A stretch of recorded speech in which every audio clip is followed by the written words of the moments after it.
So Markus Jönsson is my name. I'm the new CEO to I-Tech. I joined in September last year. We will come back to what I-Tech is, but you can see now we are changing course and we're heading out to sea for a little period of time here, and we will talk about maritime shipping. That's the market that we are acting in. And I-Tech is based here in the North Tower of the GoCo building, and we have been on Nasdaq First North since 2018. All right, we start with the what if. What if 1/3 of our global shipping fleet were using 36% more fuel than needed, even for one day? What would that mean in terms of cost and emissions? And this is actually not made up. This is probably the hard facts. And you can always argue then, for how many days are they wasting this much fuel? This is the topic that we in I-Tech are trying to address then with our solutions. If we look at some of the maritime shipping challenges, the emissions of CO2 and the climate neutrality is something that the IMO is working very hard on. And global shipping is one of the few modes of transport that actually has a global UN organization really working to regulate it on a global scale. Another important topic for them is the protection of local ecosystems. So transfer of invasive species that has been a hot topic and continue to be a hot topic as well.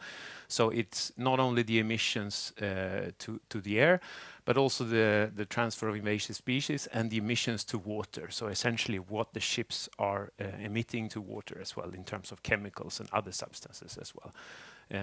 Key importance. And these are some of the three that actually we in I-Tech are working very closely with. So just briefly looking at the IMO targets then. They are targeting net zero emissions by 2050, and there are some sort of tangible milestones on the way.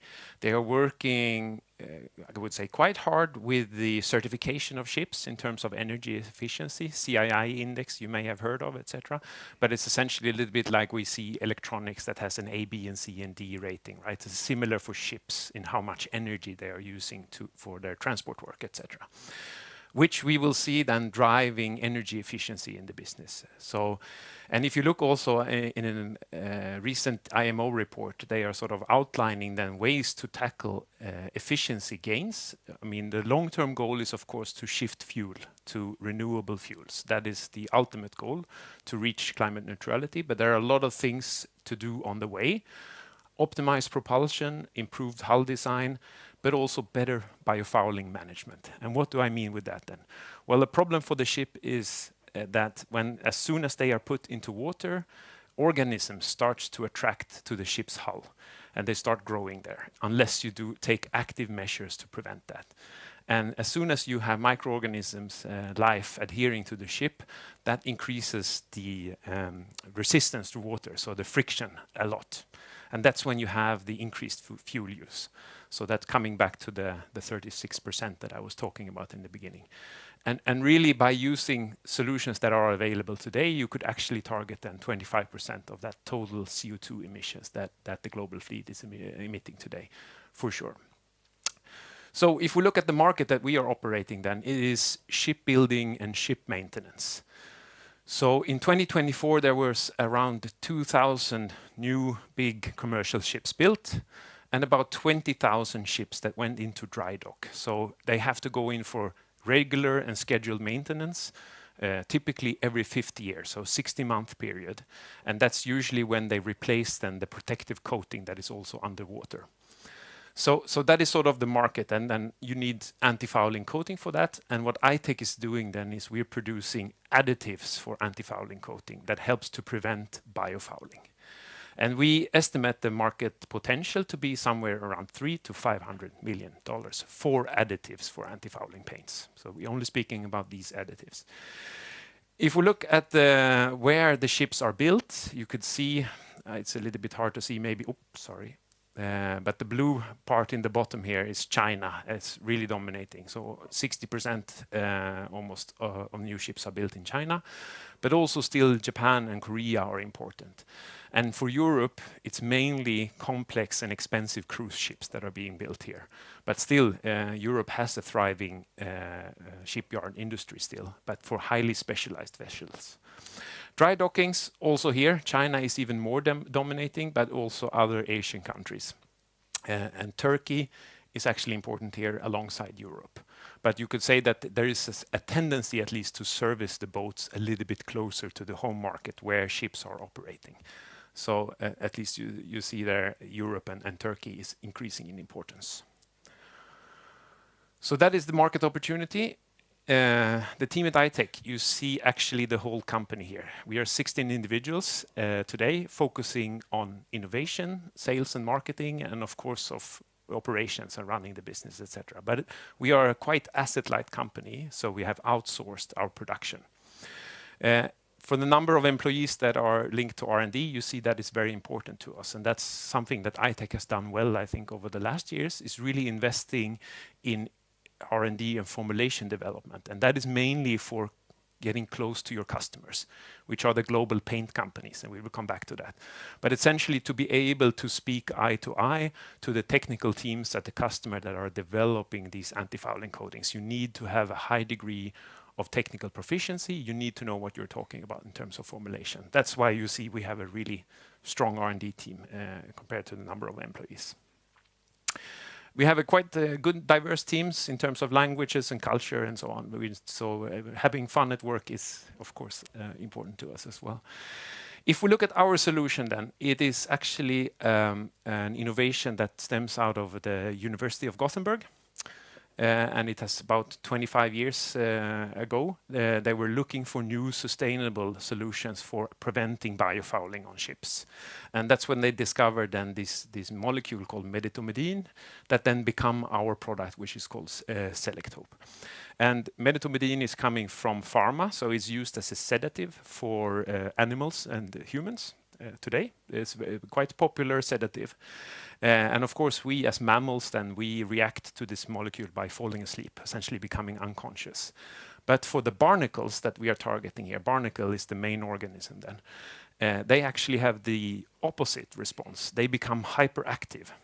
But this is a non-lethal and sort of temporary effect on the barnacle larvae, but it makes it impossible for them to settle on the surface where medetomidine is being sort of released from the surface.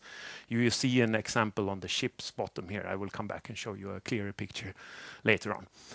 So very unique mode of action, and it's super efficient at low concentration, which then enables that you can create better coating products. You can, for instance, formulate then really low biocide coating formulations. For instance, replacing, if you want, traditional copper-based systems. But it really gives you formulation flexibility.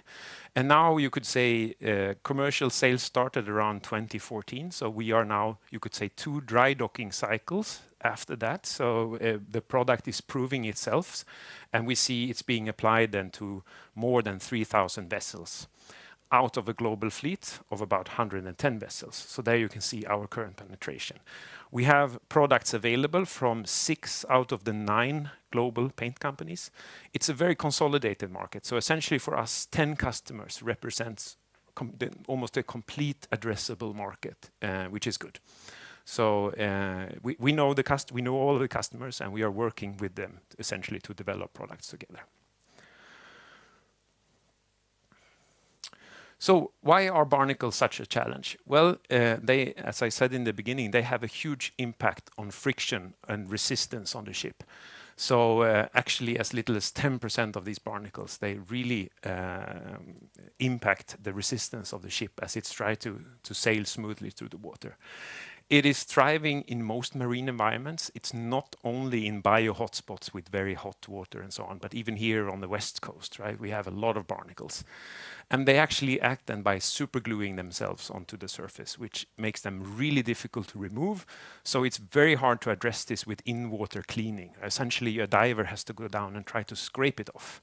And if he would do that, he would also damage the paint doing that, right? So essentially, the best strategy is to avoid them at all from settling on the ship's hull. And you can see our solution then is helping to give the ship a static barnacle protection. So barnacles typically they settle when the ship is idle or sailing very slowly below 6 knots. That's when barnacles can settle on the ship's hull. But you don't know when your ship is having an idle period. Maybe you're waiting to dock into the port, or you're waiting in the port, etc. So you can see this as an insurance as well. Even if you have a high activity ships that sail like a ferry, etc. Right? It may be still at night, or it may have periods where it's still, where you can then be exposed to barnacles settling on the hull. So, as I said, then what does bad look like? Actually, you see that in the picture here. As little as 10% of the barnacles result in significant added resistance. So it's not these nightmare pictures that you have seen where the ship is completely covered with green stuff underwater. No, it actually starts to have a real impact only at 10% surface coverage. So it is important to try to minimize this as little as possible.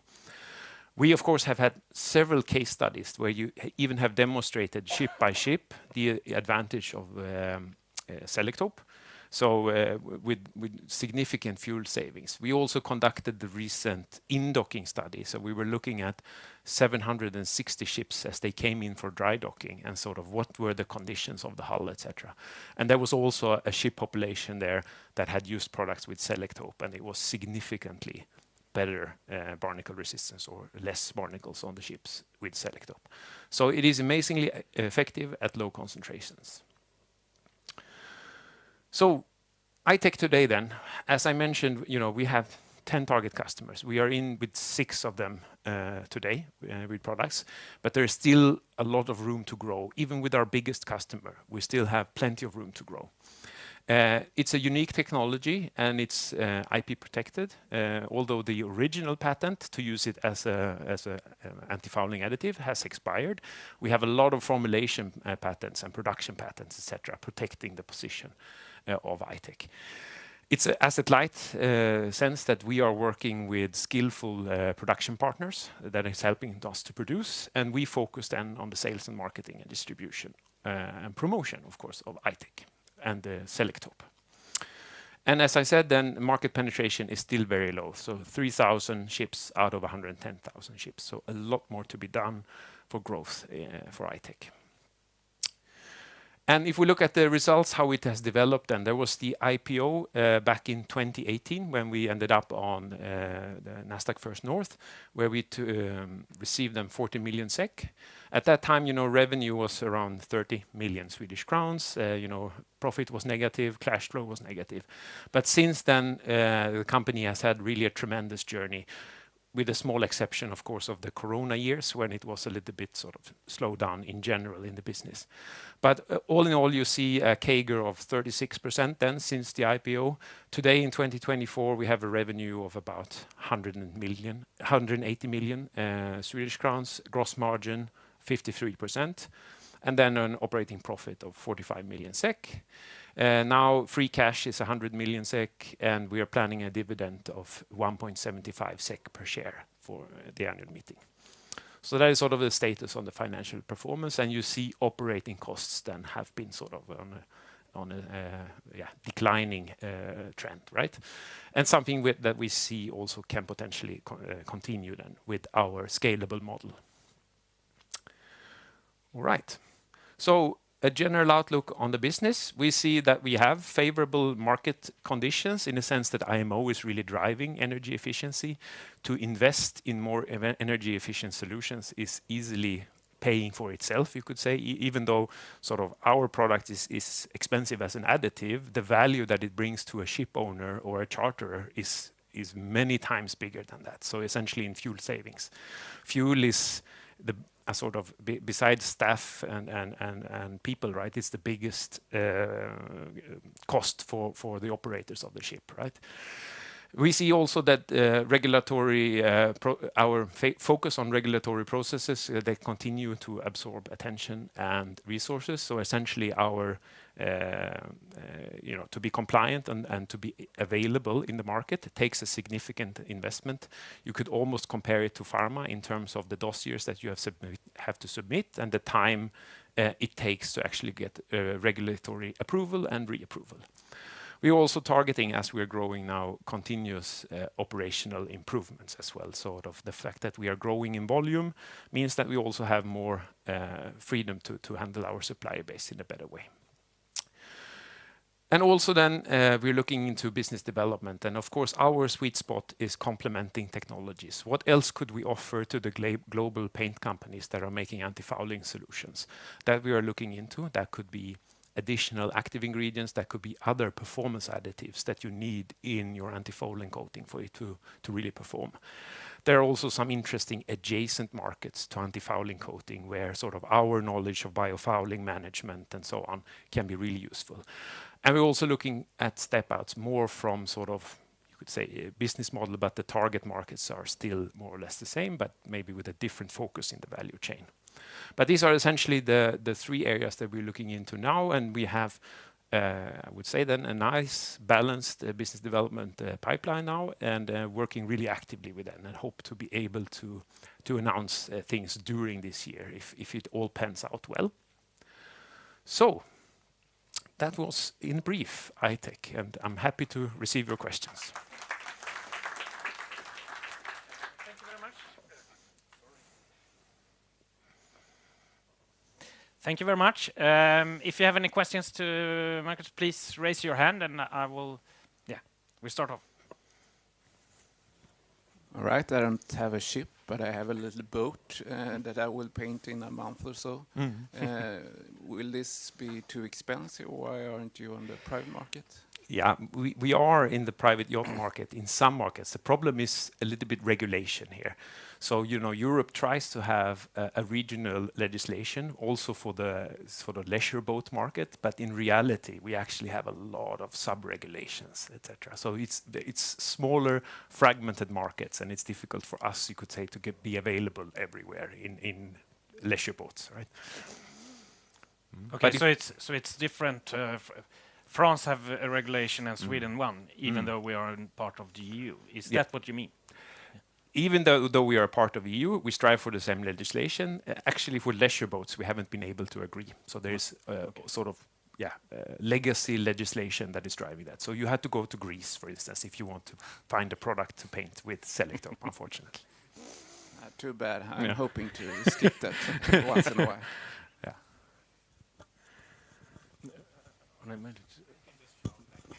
How often you need to paint the ship to get rid of these barnacles? Well, it depends on what solutions you have, right? If you have a Selektope solution, it would last you for 60 months. But it's actually, it's the certification of the ship. So it's typically 60-month periods if you're talking about commercial vessels.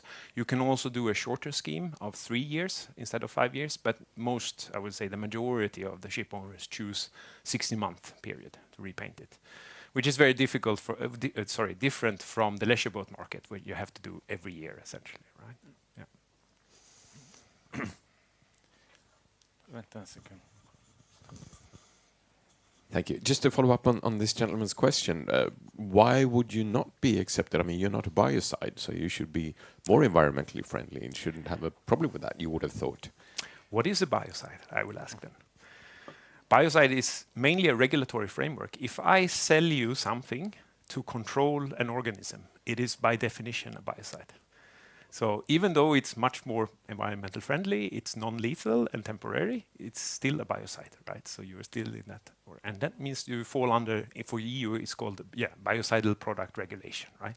Where you have to register the active substance and you have to register the product for an intended use. So it is two-stage registration and quite time-consuming and costly. I have a question. Who is actually your client? Is it the shipping company or the paint companies? The paint companies. Okay. But of course, we try to market ourselves also to the ship owners, especially, I mean, I-Tech has been a startup company, right? Known to no one. So it has been important, of course, to address both the client, but also the user, which is the ship owner. But to some extent, it can also be the charter, right? So it's a little bit complex in shipping. Someone may own a boat, right? But they would rent it out to someone who's operating it. So if I have to pay for the maintenance, you know, I want to keep the cost down, right? If I'm running the ship, I want to have an efficient system. So there is many different vested interests in shipping. Yeah, okay. And you work with all the leading paint companies, or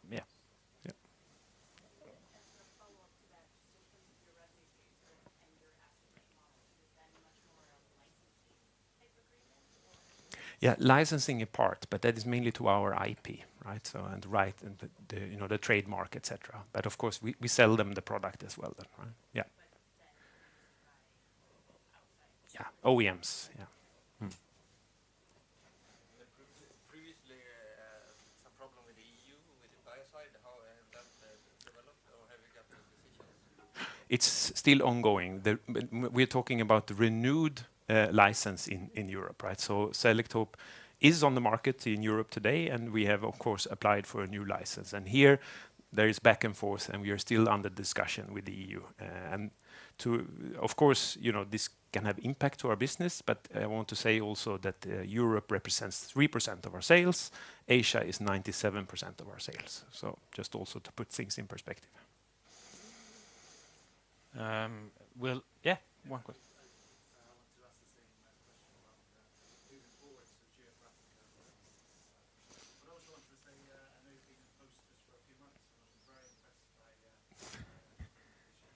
Thank you.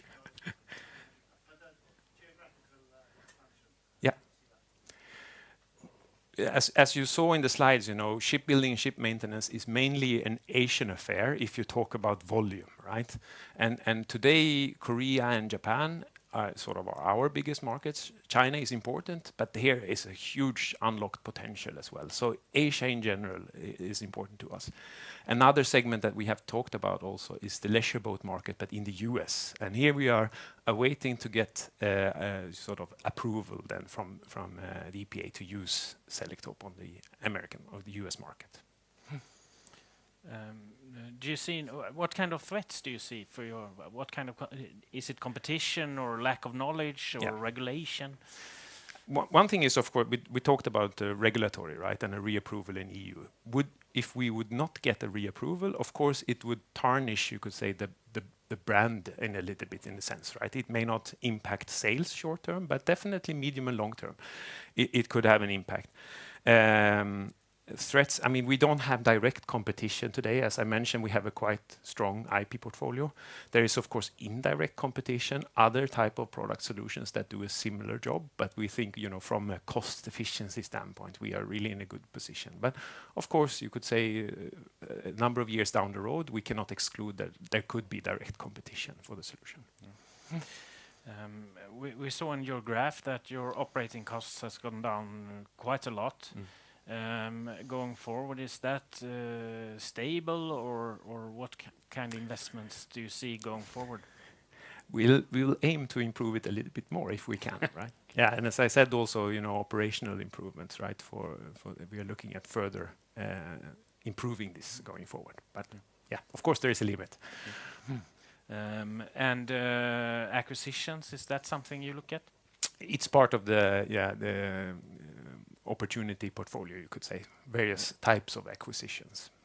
And what kind of type? Could you elaborate a little bit? Is it technology or market position? And yeah, so? Most likely a combination, right? So if you would envision us just enlarging the portfolio, right, we could add Selektope 2, right? Another active ingredient that is targeting another important biofouling organisms. Now we talked a lot about barnacles and hard fouling. Soft fouling is also a problem if we talk about slime and algae and so on, right? So you could envision that being interesting for us as a potential area to move into, either, organically or inorganically, right? And we are looking at both, you could say. And then also, I mean, if you take the value in sort of a bucket of paint or antifouling solution, right? The active ingredients that we're talking about here is one important part. The other important parts are, for instance, binders. That is sort of representing a big part. You could also envision us looking into such technologies, right? So there are interesting complementing technologies that would make us sort of an even more relevant and strong partner for our coating customers. Okay. How common is it among your clients, I mean, a paint company, to work with companies like yours? Is it part of the business, or are you? To some extent, yes. But a coating company is a risk-adverse business. It's a lot about optimizing your supply chain. It's a lot about volume, sort of a scale game. You have seen a lot of acquisitions in general in coating, and of course to put pressure on your suppliers, right? Which is the name of the game. So to reach ultimately profitability. Antifouling coating is a little bit of a special category because it's really a performance game here, and it has a clear value. Of course, an architectural coating is not a performance game to the same extent. It's more to be able to offer the right color of vanilla, right? I understand. Regulations is obviously a big opportunity as well. What should we expect going forward from you guys? Is it something we need to take if we follow you, your company? Are there any milestones or triggers that we should bear in mind? Yeah. So coming back to the EU process, then we still hope that we could reach a conclusion this year, sort of for the reapproval of Selektope for the European market. I mentioned the US then as a new market opportunity. Here, unfortunately, we will not be able to complete it this year, I can say. But problem is, in general, these regulatory processes are quite intransparent in terms of timing, right? Because you are depending then on a governmental body on the other side. So it is really highly unpredictable in terms of timing. We at least will do sort of what the EPA has asked of us now in sort of complementing data, etc., during this year. And then best case, it could be like 1 or 2 year period before we know something for the American market. So that's sort of the game that we're playing in here. Yeah, that was actually an issue last time Trump became president, right? He actually fired a lot of EPA employees, and all of a sudden there was no one to, pick up the phone or receive the emails, right? So it was difficult to get new products registered. Yeah, we have to wait and see then. Mm-hmm. I mean, you have been the CEO for 6 months or something like that, right? Mm-hmm. In the long term, do you think you will pay dividends, or how will you? What's your strategy? Yes, we embarked on a dividend journey last year, right? And this year we are increasing the dividend a little bit more, right? So it's 1.75 is the proposal for this year. Yeah, so you will continue to increase. Yeah. Okay, very good. Yeah. Time flies. We don't have any more time for questions. Thank you very much. Thank you.